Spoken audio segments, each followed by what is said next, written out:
Tonton video ini sampai selesai agar Anda tidak gagal paham.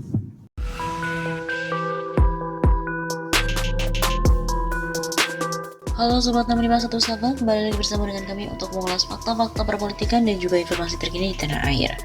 Diberhentikan tanpa alasan, 4 Dirjen Kemenak akan menggugat Yakut Khalil Qomas ke Pengadilan Tinggi. Thomas Penturi akan menggugat surat keputusan Presiden Jokowi atas pemberhentiannya dari jabatan Dirjen Bimbingan Masyarakat Kristen Kemenak. Katanya ada rencana untuk menggugat ke PT UN. Begitu kata Thomas kepada redaksi Tempo pada hari Selasa 21 Desember. Thomas Penturi mengatakan bahwa ia dicopot oleh Menak Yakut Khalil Qomas dari jabatannya tanpa alasan. Selain Thomas ada Dirjen Bimas Hindu Tri Handoko, Dirjen Bimas Buddha Kalyadi dan juga Dirjen Bimas Politik Yohanes Bayu Samudro. Mereka juga diberhentikan. Keempat pejabat eselon 1 itu kini dimutasi ke jabatan fungsional. Selain Dirjen Bimas, Inspektur Jenderal Kemenak dan juga Kepala Badan Penelitian dan Pengembangan Kemenak juga diberhentikan. Thomas mengatakan mereka yang diberhentikan ini akan bersama-sama menggugat ke PT UN. Thomas mengaku baru mengetahui bahwa ia diberhentikan setelah menerima SK pada Senin 20 Desember. Namun dalam SK tersebut pemberhentian tertanggal 6 Desember. Ia sudah menanyakan kepada pihak Biro Kepegawaian Kemenak atas keputusan pemberhentian tersebut. Mereka nggak bisa berikan alasan. Enggak tahu katanya, karena Anda tidak tahu saya tidak bisa menerima keputusan yang argumentasinya pengusulan itu kepada Presiden tidak tahu. Sebelum menggugat ke PT UN, Thomas menyampaikan akan melapor dan berkoordinasi dengan Komisi ASN dengan pemberhentian tanpa alasan ini. Thomas juga mengaku secara pribadi telah dipermalukan, kan harus ada transparansi dalam semua proses.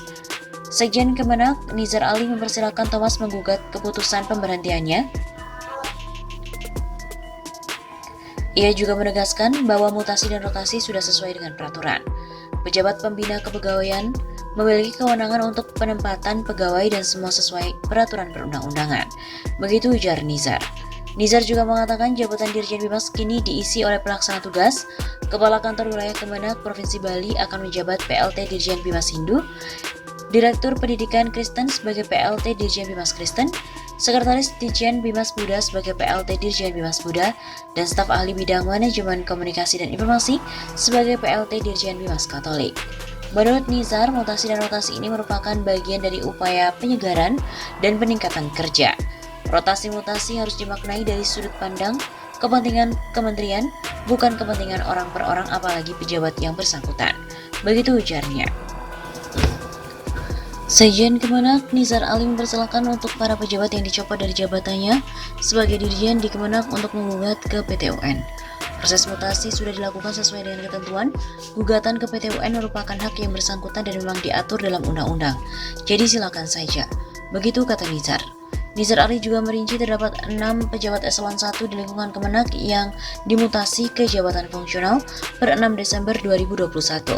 Keenam pejabat itu adalah Inspektur Jenderal, Kepala Balitbang Diklat, Dirjen Bimas Kristen, Katolik, Hindu, dan Buddha. Mutasi adalah hal yang biasa untuk penyegaran organisasi. Lebih lanjut, Nizar juga menilai Menak Yakut Khalil Qomas selaku pejabat pembina kepegawaian PPK memiliki kewenangan untuk memutasi personel organisasinya, tentu dengan beragam pertimbangan untuk penyegaran.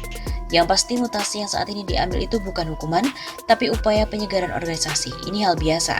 Setiap ASN harus siap ditempatkan dan dipindahkan. Pastinya ada pertimbangan yang menjadi hak pejabat pembina kepegawaian untuk tidak disampaikan kepada yang bersangkutan. Nizar juga menjelaskan mutasi dilakukan dalam rangka untuk pemantapan dan peningkatan kapasitas kelembagaan. Ini sekaligus menjadi bagian dari pola dari pembinaan karir pegawai. Sebagai bagian dari upaya penyegaran dan peningkatan kinerja, mutasi harus dimaknai dari sudut pandang kepentingan kementerian, bukan kepentingan orang per orang. Diberitakan sebelumnya, Thomas Penturi akan menggugat Yakut ke PT UN terkait dengan prosedur pengusulan pemberhentian dari jabatan Dirjen Bimbingan Masyarakat Kristen. Thomas merupakan dirjen di Kemenak yang dicopot dari jabatannya. Ya iya, kita PT UN kan, kita orientasinya mekanisme dan prosedur pengusulan pemberhentian itu. Kalau SK kan mutlak dari Presiden, tapi prosedur sampai dia masuk ke pemberhentian itu menurut saya ada cacat. Begitu kata Thomas.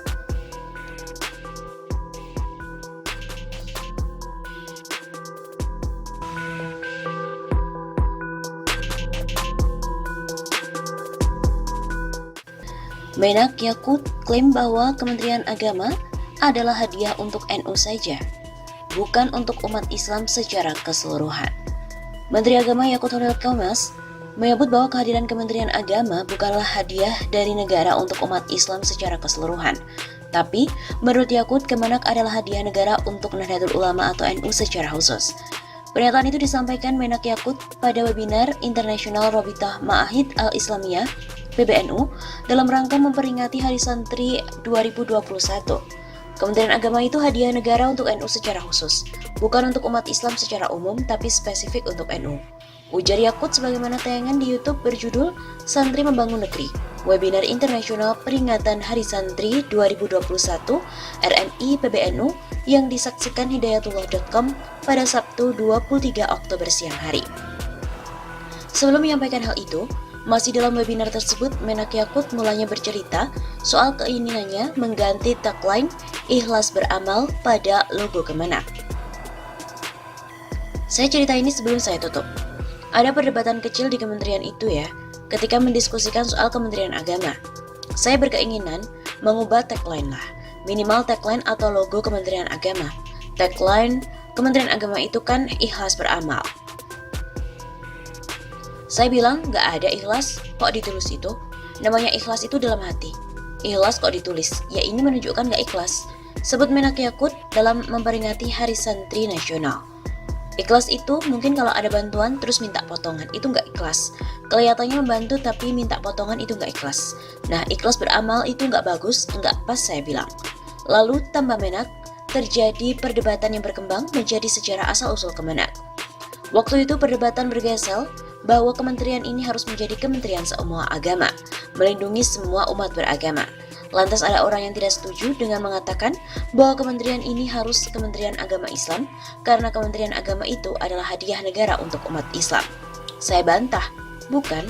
Kementerian Agama itu hadiah negara untuk NU secara khusus, bukan untuk umat Islam secara umum, tapi spesifik untuk NU. Nah, jadi wajar kalau sekarang NU itu memanfaatkan banyak peluang yang ada di Kementerian Agama. Kenapa Kementerian Agama disebut hadiah negara untuk NU?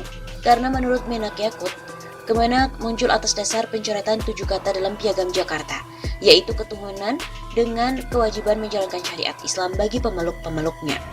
Dan menurut Yakut, yang mengusulkan itu menjadi juru damai adalah PBNU hingga kemudian lahir Kementerian Agama. Wajar sekarang kalau kita minta dirjen pesantren, kemudian kita banyak mengafirmasi pesantren. Dan santri juga jamiah, saya kira wajar-wajar saja, tidak ada yang salah. Sebutnya.